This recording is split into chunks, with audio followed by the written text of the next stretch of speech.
Item 4, Bill second reading, the Excise Duty Amendment Bill 2024. Yes, Madam Chair. Minister of Finance. Maybe just to remind Shadow. colleagues, with your permission. Honorable members, listen to Honorable Semuju. Just to remind colleagues, with your permission, Madam Speaker. When we handled the tax bills, this one remained. And our issue, especially from this side, to which now I speak for, we reject increment of taxes, 100 on petroleum and 100 on diesel. Because if I do a recap, we are correcting 141,450. That is under clause what? That's why I was seeking your permission. We will come to that, Madam Speaker. It's not ordinary, but I thought you allowed me what I was to. saying, we are now in which clause? We hadn't started. That's why I'm taking advantage, with your permission, to remind at least my side. So the one that is here to vote, they don't need to be reminded. Illuminating kerosene should not be exorbitantly taxed since it's being used to the low-income earners. I beg to submit, Honorable Chair. Thank you. Madam Chair, my proposal is on G, which is cement, adhesives, grout, and white cement. My proposal is not to impose this tax and have this G deleted. I also propose that J, which is on withdraw payment services to do with digital withdrawal of money, I propose that J be deleted. I also propose, Madam Speaker, that we delete H, all of it. No 100 shilling on petroleum, 100 on diesel, and then the whole of kerosene should go away. Right, Honorable Speaker, those are my proposals, and I invite Parliament to. Thank you, Madam Chair. My concern is that the Honorable Shadow Minister of Finance is saying we delete this, but then they are not providing alternatives. Because by the time the government brings a proposal, it anticipates correct money to support the budget that we're going to pass today. So as a Minister of Finance alternate, don't you think it will be prudent or procedurally right that when you say we delete, for example, the withdrawal charge, the 5% withdrawal charge, which we anticipate the government is going to collect 100 billion, don't you think it's also procedurally right that you bring an alternative where government can correct this 100 billion to cover the gap that you'd want to be deleted? But Madam Speaker, if you allow me to answer directly my colleague. First of all, we have appropriation that is coming next. In the budget, there are many things that we are proposing when we reach that stage to remove from the budget. A lot of wastage. This particular proposal is going to give you just 200 billion shilling. You can reduce that budget by 6 trillion. Useless things like special drinks and eats. So there are many things in the budget that we will propose to remove. Actually, we are going to make a lot of more money available. So you don't need this 200 billion shilling. My proposal is on G, which is cement, adhesives, grout, and white cement. My proposal is not to impose this tax and have this G deleted. I also propose that J, which is on withdraw payment services to do with digital withdrawal of money, I propose that J be deleted. I also propose, Madam Speaker, that we delete H, all of it. No no 100 shilling on petroleum, 100 on diesel, and then the whole of kerosene should go away. Right, Honourable Speaker, those are my proposals, and I invite Parliament to. Yes, Thank you very much, Chair. On top of what my colleague, Honorable Semuju, proposed, I think he left out one item, which is deleting item F, which concerns mineral water, because this will lead to an increment on the price of mineral water, majorly those who sell water in bulk, the 20 liters, the 20-liter canisters. So I'm proposing... Pardon? Chair, on top of what Honorable Semuju suggested, I do suggest we delete part F on mineral water, because it's going to make the cost of mineral water, those who sell usually the 20-liter, the bulk water, is going to become quite expensive. That is the target of this amendment. And then on the proposals of fuel, because Chair, the committee agreed, and we were together with this, we were with the committee on this, to reject the increment on kerosene. I think that is That's okay. deleted. Yes.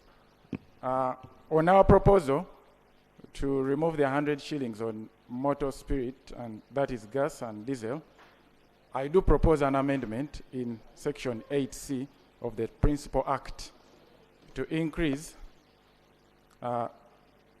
item 8F of the Principal Act, to increase Jet A and aviation fuel by 100 shillings instead of increasing on our petrol. Honourable members, let's not anticipate. Thank you, Right Honourable Speaker. Right Honourable Speaker, last financial year, when we tried to make proposals for increment of taxes on fuel, they were thwarted by the Ministry of Finance. And this was their reasoning.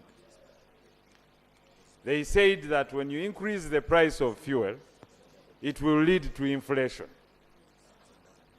And I would like to hold the Honorable Musasi accountable on this matter, last financial year. And the reason we were mooting then was that if we increased this levy on fuel, it would be translated, if well ring-fenced, on improvement on the budget of infrastructure directly.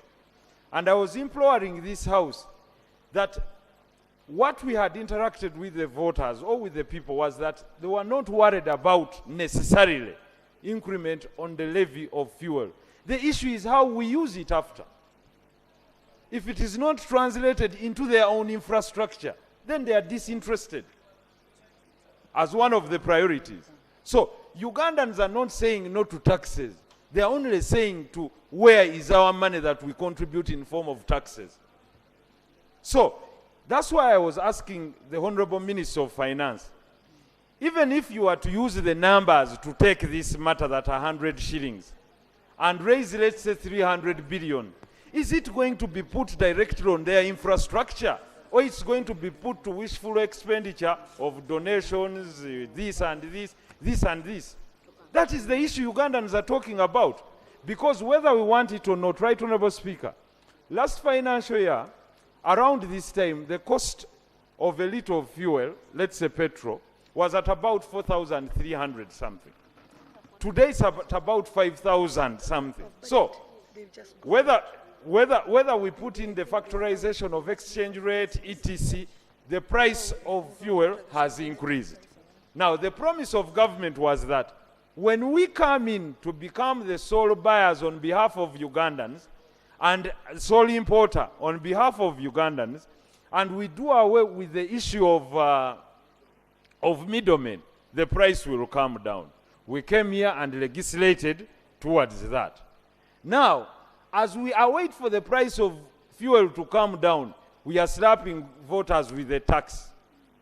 So where is the genuineness of the issue? Either we do not believe that the price of fuel will come down as a result of government becoming the sole importer on behalf of Ugandans. So if we all believe that the price of fuel will come down as a result of government being the sole importer of fuel on behalf of Ugandans, then there is no reason for slapping this price on fuel, because we shall save and use that other money for something else. But if we are genuine to Ugandans that, listen, this will happen, can we give Ugandans a commitment that all the money that we want to increase on the fuel levy will be directed to a fund that shall not be subject to these other hands, and you know what I'm talking about, that we come here and pick the money from the fuel levy and put it directly to other priorities. Right Honorable Speaker, I understand because, Right Honorable Speaker, I want to implore this House. The Minister of Works, both the senior minister and the junior minister, we are here saying, please give us more funds to do your roads. And we categorically asked from where. Now this is what they are presenting. But there is no proof that this money that we are going to add on the tax of fuel will be directly channeled to fund construction of roads. Day after day we will be back here borrowing. So Ugandans are not saying we are not willing to pay, but they are only saying we cannot pay this money and enjoy potholes as others are using it for lavish activities. Right Honorable Speaker. Honorable members, it is an agreed fact, the issue of kerosene, since it affects a local person down there, and since we removed the REA, and REA has failed, electricity has failed to reach to the villages, we are removing kerosene. It affects the local person who cannot afford to fuel a car, who cannot afford to do anything. Yes. Right Honorable Speaker, I want to start from a slightly different perspective. The impression being created as I was seated is that there is the proposal to delete the tax, and there is the proposal to impose the tax. But what I want to put across is that already there is a tax. There is a tax, members. This is not to say that there is no tax. Because, for instance, Sechi, there is a tax. What they are what they want to do is to make an increment. that's why I'm coming. You see, Right Honorable Speaker, you have to carry members with you, and I'm building my case to that effect. As we stand now, there is a tax of 1,450 on petrol and 1,130 on diesel, meaning that already there is tax. So what the proposal here is aiming at is to add on the tax, so that now petrol we can have 1,550, and for diesel it can rise to 1,230, and to me, actually 1,450. To me, honorable members, we have to go by the canons of taxation, and that's why I defer a bit. People are not saying they don't want to pay the tax, yes, but tax has to have a limit. And the more tax you impose, it has a negative effect. Petrol and diesel, the increase is 100. But now when you look at the issue of kerosene, where there are so many people using kerosene down there in the villages, you're increasing it by 300 shillings. What mathematics was that? What was the basis of that increment? Honorable Speaker, and I'm challenging the economists of this country. The tax you impose, you may have two principles: efficiency and effectiveness. The tax you impose must be effective and must be efficient. But what we have now, the burden shall be borne by the common person down on the ground. If you are talking about farmers, if you are talking about people from Chikubo, once you hike the price of fuel, it means the transport costs will correspondingly increase. It will mean that the bunch of banana the price will correspondingly increase.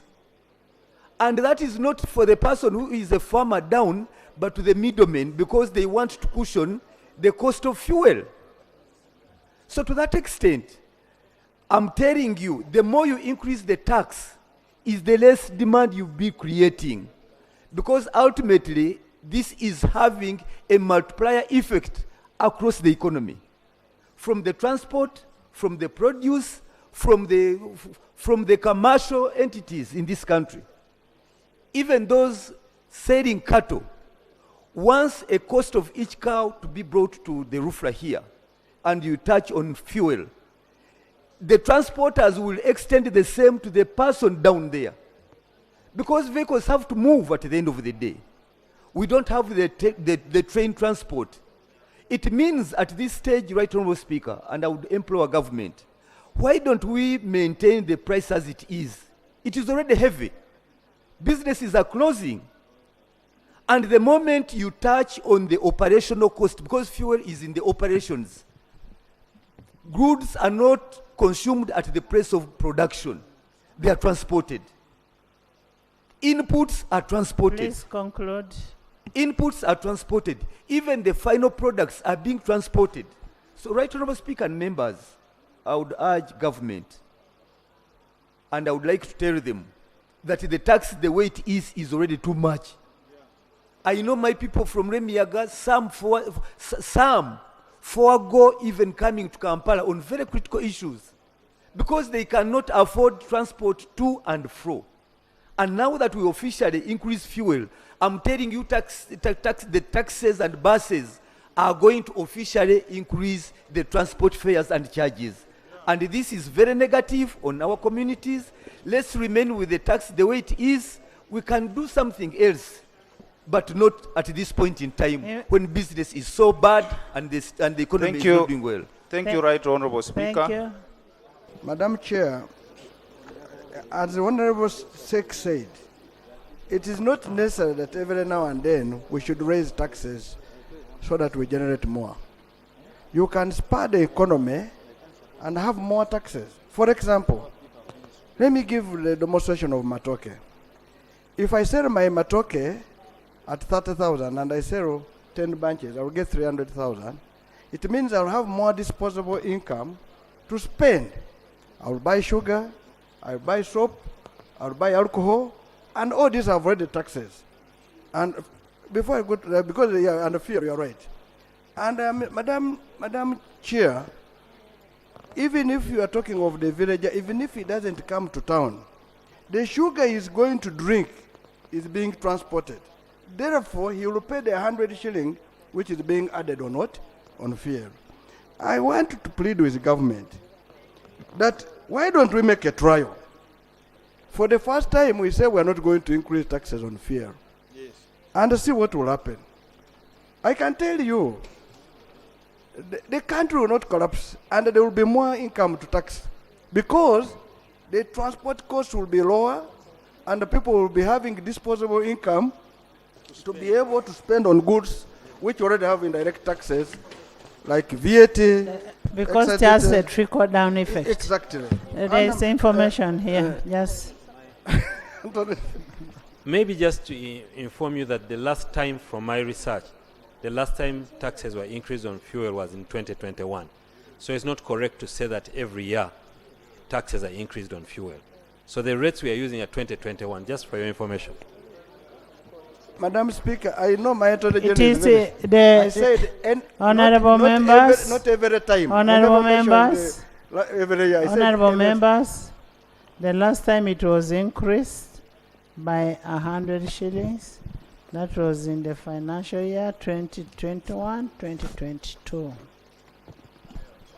Madam Chair, I love you for that because my Attorney General, when he mentioned 2021, he was trying to mean that it was 2020 stroke 2021 and I was changing the rule. So Attorney General, so I went to plead, Attorney General. I never said every year, I said every time. And every time can be even 2 years, whatever. Madam Chair, I want to make a proposal here. And I want also to agree with my brother Karim. Because J1 is used by Jet is used by, he never mentioned, I think, when he meant 8F, he was meaning these local ones, which go to Chisoro, go to Arua, because this one, if you don't also increase, it means for them, those who use planes will not pay taxes on fuel, yet they're also traveling. And that's what was his argument, which I wanted to make clear. But on the international flights, they are at nil. Because if we try to do international flights, we will be making it dangerous. So, Madam Chair, I want to make a proposal that... I've seen my chair, Finance, looking at me. Right, Honorable Speaker, when you look at the Principal Act, they are different. The jet engine, the jet oils, the petroleum used by those foreign flights and the ones used locally are different. And the amendment I suggested was for those that are importing into the country to be used locally. When you look at the international ones like Emirates and all that, they're all exempted. They're actually supposed to be at nil. My proposal is that we look at increasing the one that is used locally. We are seeing people using these local planes to go to prom parties. So I think we need to target that fuel that is imported into the country to be used locally because the foreigners are exempted. So instead of us looking at putting that burden to our people who are using motor vehicles. 100 shillings is a lot of money. Supposing we put 10 shillings. Attorney General, because you want some increments, supposing we put 10 shillings instead of going to 100. What was the formula of 100? You see, what if you want some increment? Supposing we look at 10 shillings to maximum 50 shillings. And this will be a win-win situation. The second one, Madam Chair, the withdrawal charges of 0.5 on money. I have one of the reasons we have raised already. Give us a solution. Can we people move? Yeah, we're moving. That's why we have a minority. You'll sleep here. So, Madam Speaker.